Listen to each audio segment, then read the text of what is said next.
Assalamualaikum warahmatullahi wabarakatuh. Selamat pagi. Hari ini kita akan belajar mata pelajaran IPA, yaitu materi gerak pada makhluk hidup. Nah, sebelum kita memulai pelajaran hari ini, mari kita berdoa terlebih dahulu agar ilmu yang kita dapatkan bisa bermanfaat bagi kita semua. Berdoa mulai. Berdoa selesai. Untuk tujuan pembelajaran kita hari ini, ada 4 tujuan pembelajaran yang akan kita capai, yaitu yang pertama, peserta didik dapat menjelaskan jenis gerak pada tumbuhan berdasarkan penyebabnya dengan benar. Yang kedua, yaitu peserta didik dapat menganalisis contoh gerak pada tumbuhan berdasarkan penyebabnya dan jenis rangsang yang diterima atau bagian tumbuhan yang menanggapi rangsang dengan benar. Yang ketiga yaitu peserta didik dapat menjelaskan pengaruh berbagai rangsang terhadap gerak daun putri malu dengan baik. Dan yang keempat yaitu peserta didik dapat menganalisis tentang jenis gerak pada 10 jenis tanaman yang berbeda dengan baik. Nah, sebelum kita masuk pada materi, kita mengingat dulu nih di kehidupan di sekitar kita. Nah, di dunia ini ada beberapa jenis makhluk hidup bukan? Di antaranya ada manusia, ada hewan, dan ada tumbuhan. Pada manusia dan hewan memiliki perilaku gerak yang tidak jauh berbeda, yaitu mereka sama-sama bisa berjalan. Berjalan itu bisa didefinisikan bahwa suatu makhluk hidup itu berpindah dari satu tempat ke tempat yang lainnya. Berjalan tersebut itu merupakan salah satu contoh dari gerak pada makhluk hidup, yaitu pada manusia dan hewan. Lalu, bagaimana dengan gerak pada tumbuhan? Apakah tumbuhan itu bisa bergerak? Lalu, apa saja bagian pada tumbuhan yang dapat bergerak? Nah, kita akan mempelajarinya pada materi hari ini. Jangan lupa siapkan buku tulis dan alat tulis kalian masing-masing ya. Oke, di sini ada beberapa video yang harus kalian amati, jadi perhatikan video berikut dengan baik.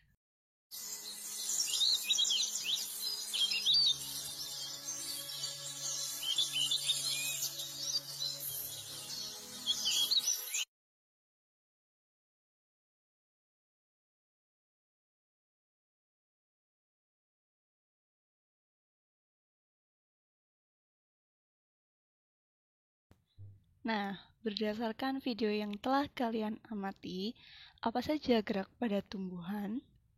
Dan dipengaruhi oleh apakah gerak tersebut? Oke, kita ulang sekali lagi ya videonya. Nah, jadi pada video yang pertama ada sebuah tanaman. Ada yang tahu ini tanaman apa? Ya, ini adalah tanaman putri malu. Nah, pada putri malu, kalau kita amati pada video tersebut, daunnya ketika diberi rangsang berupa sentuhan, maka daunnya akan bergerak dengan gerakan menutup atau menguncup. Pada video kedua dapat kita amati, di situ terdapat sebuah tanaman yang diletakkan pada suatu ruangan di mana tanaman yang awalnya berdiri tegak lama-kelamaan akan membengkok ke dekat jendela ke arah datangnya cahaya matahari. Oke, jadi sudah paham ya dari video yang telah kalian amati tadi? Kira-kira dipengaruhi oleh apakah gerak tumbuhan tersebut? Jadi, secara teori, gerak tumbuhan itu dibagi menjadi 3 macam. Yang pertama yaitu gerak higroskopis, yang kedua yaitu gerak endonom, dan yang ketiga itu adalah gerak esionom. Gerak higroskopis itu merupakan gerak tumbuhan karena pengaruh perubahan kadar air. Contohnya yaitu pecahnya kulit biji tanaman polong karena berkurangnya kadar air. Selanjutnya yaitu gerak endonom, di mana gerak spontan tumbuhan yang penyebabnya itu belum diketahui dengan jelas dan diduga berasal dari dalam tubuh tumbuhan itu sendiri. Contohnya yaitu gerak protoplasma atau cairan sel pada tanaman hydrilla. Dan yang terakhir itu adalah gerak esionom. Gerak esionom itu adalah gerak yang disebabkan oleh rangsangan atau iritabilitas dari luar tubuh tumbuhan. Nah, gerak esionom itu sendiri itu dibedakan menjadi 3 bagian, yaitu ada tropi, ada nasti, dan ada taksis. Oke, kita bahas satu-satu ya tentang gerak esionom, yaitu yang pertama adalah tropi. Tropi di sini dibagi menjadi 5 macam gerak, yaitu yang pertama ada fototropi. Nah, gerak fototropi itu merupakan gerak yang dipengaruhi oleh cahaya matahari. Contohnya yaitu ujung batang yang bergerak ke arah matahari. Yang kedua yaitu ada gerak geotropi yang dipengaruhi oleh gravitasi bumi. Jadi geo atau nama lain dari gravitasi gitu ya. Contohnya yaitu ada ujung akar yang bergerak ke arah inti bumi menuju ke titik gravitasi. Yang ketiga yaitu tikmotropi yang disebabkan karena rangsangan berupa gesekan. Contohnya yaitu ada sulur pada batang yang bergerak melilik karena gesekan. Yang keempat ada hidrotropi. Hidro, maka dia itu geraknya karena rangsangan adanya air. Contohnya yaitu ujung akar yang bergerak ke arah datangnya air. Yang kelima ada kemotropi. Kemotropi ini bergeraknya dikarenakan rangsangan berupa zat kimia. Zat kimia yang seperti apa, Bu Fani? Nah, contohnya yaitu ujung batang yang bergerak ke arah tempat yang terdapat adanya unsur mineral. Nah, unsur mineral itulah yang disebut dengan zat kimia. Oke, setelah tropi yang kedua ada nasti. Nasti ini dibagi lagi menjadi 4 macam, yaitu yang pertama ada fotonasti. Nah, fototropi, fotonasti, maka gerakannya itu dipengaruhi oleh rangsangan berupa cahaya. Contohnya yaitu mekarnya bunga sepatu pada siang hari dan menutup pada sore hari. Yang kedua yaitu ada tikmonasti atau seismonasti. Nah, pernah dengar kan seismo, kayak seismograf. Nah, kalau pada tumbuhan, nama gerakannya itu dinamakan dengan seismonasti. Contohnya yaitu daun putri malu yang mengatup karena sentuhan. Gitu. Yang ketiga yaitu ada niktinasti. Nah, niktinasti itu dia bergerak ketika sudah tidak ada cahaya matahari atau ketika sudah gelap. Contohnya yaitu daun majemuk tanaman polong yang mengatup pada petang hari. Dan yang keempat ada termonasti. Nah, termo berarti gerak tanamannya ini dipengaruhi oleh suhu. Contohnya yaitu mekarnya bunga tulip. Oke, yang terakhir yaitu ada taksis. Nah, gerak taksis ini dibagi menjadi 2 macam, yaitu yang pertama fototaksis. Contohnya yaitu spermatozoid pada tumbuhan lumut yang bergerak ke arah ovum pada archegonium karena pengaruh zat gula. Yang kedua yaitu kemotaksis. Contohnya yaitu euglena atau ganggang hijau bersel 1 yang bergerak ke tempat yang terkena cahaya matahari. Baik, sekarang mari kita berpikir kritis. Nah, tadi kan sudah kita baca bahwa gerak pada tumbuhan itu ada tropi, ada nasti, dan ada taksis. Nah, pada tropi dan nasti itu ada gerak yang dipengaruhi oleh cahaya matahari.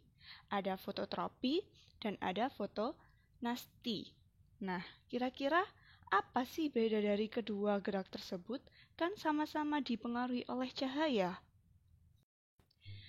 Oke, kita mengingat ya, kalau fototropi itu tadi, dia geraknya, contohnya itu adalah gerak ujung batang tanaman ke arah datangnya cahaya matahari. Sedangkan kalau fotonasti itu adalah mekarnya bunga sepatu pada siang hari dan menutup pada sore hari, gitu kan. Jadi, fototropi itu geraknya ke arah datangnya cahaya matahari.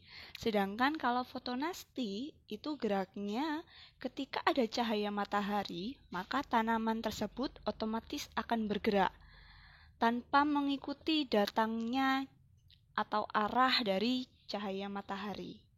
Gitu. Jadi tropi itu geraknya dipengaruhi oleh arah rangsangan, sedangkan nasti itu tidak dipengaruhi oleh arah rangsangan. Loh, Bu, selanjutnya kalau yang gerak taksis itu yang bagaimana? Nah, kalau gerak taksis itu merupakan gerak keseluruhan atau gerak pindah tempat yang dipengaruhi oleh arah rangsangan. Jadi kalau tropi itu dia dipengaruhi oleh arah rangsangan, tapi dia itu diam di tempat. Sedangkan kalau taksis itu geraknya adalah gerak keseluruhan atau pindah tempat dan dipengaruhi juga oleh arah rangsangan. Oke, selanjutnya kita berpikir kritis dengan hal yang berbeda ya. Mari kita amati pada sebuah tanaman. Pada tanaman itu terdapat daun, ada bunga, dan ada akarnya. Kira-kira gerak apa saja yang terjadi pada tanaman berikut? Ayo, gerak apa saja nih kira-kira? Ada yang bisa jawab nggak? Ada yang bisa jawab fototropi? Nah, jadi yang bisa jawab fototropi itu kalian benar. Kenapa? Kalau kita lihat bahwa ujung batang pada tanaman tersebut kan sedikit membengkok. Jadi, pada batang tersebut itu terjadi gerak fototropi, di mana geraknya itu ke arah datangnya cahaya matahari. Selanjutnya ada gerak apa lagi? Iya, jadi kalau ada yang jawab geotropi, itu juga benar. Kalau gerak geotropi itu berarti gerakannya itu pada gerak ujung akar ke arah gravitasi. Jadi, ujung akarnya itu akan bergerak ke inti bumi. Jadi, kalau ujung akar itu bergerak ke inti bumi, otomatis akar itu akan bergerak ke bawah. Sedangkan kalau pada ujung batang tanaman, dia akan terus tumbuh atau bergerak ke arah atas. Gitu. Oke, selanjutnya ada gerak apa lagi nih? Masih ada nggak? Iya, jadi selain ujung akar itu melakukan gerak geotropi, dia juga melakukan gerak hidrotropi, di mana ujung akar itu bergerak ke arah datangnya air. Makanya kenapa akar itu memiliki cabang-cabang akar. Nah, kira-kira masih ada gerak apa lagi nih? Masih ada nggak ya? Ya, jadi kalau masih ada, kalian bisa mencatatnya di buku catatan kalian masing-masing. Oke, selanjutnya mari kita melakukan percobaan sederhana. Jadi, apa yang harus kalian lakukan? Nah, judul percobaan kita itu adalah pengaruh rangsang terhadap gerak menutup dan membukanya daun putri malu. Lalu, apa yang akan kamu coba? Nah, mari kita melakukan percobaan pengaruh rangsang terhadap gerak daun putri malu. Apa yang akan kita duga? Yang pertama, daun putri malu itu bila disentuh Yang kedua, daun putri malu bila diberi rangsangan berupa suhu dingin, itu bagaimana pergerakannya? Dan yang ketiga, daun putri malu itu bila diberi rangsangan berupa suhu panas, itu bagaimana? Nah, apa yang kamu sediakan? Jadi, yang perlu kalian sediakan yaitu yang pertama adalah tumbuhan putri malu yang masih hidup. Yang kedua, yaitu es yang dibungkus plastik, es batu. Yang ketiga yaitu korek api atau lilin yang dinyalakan. Dan yang keempat itu adalah stopwatch atau alat pengukur waktu. Selanjutnya, di sini ada tabel pengamatan percobaan kalian, di mana ada 4 perlakuan dan ada waktunya masing-masing.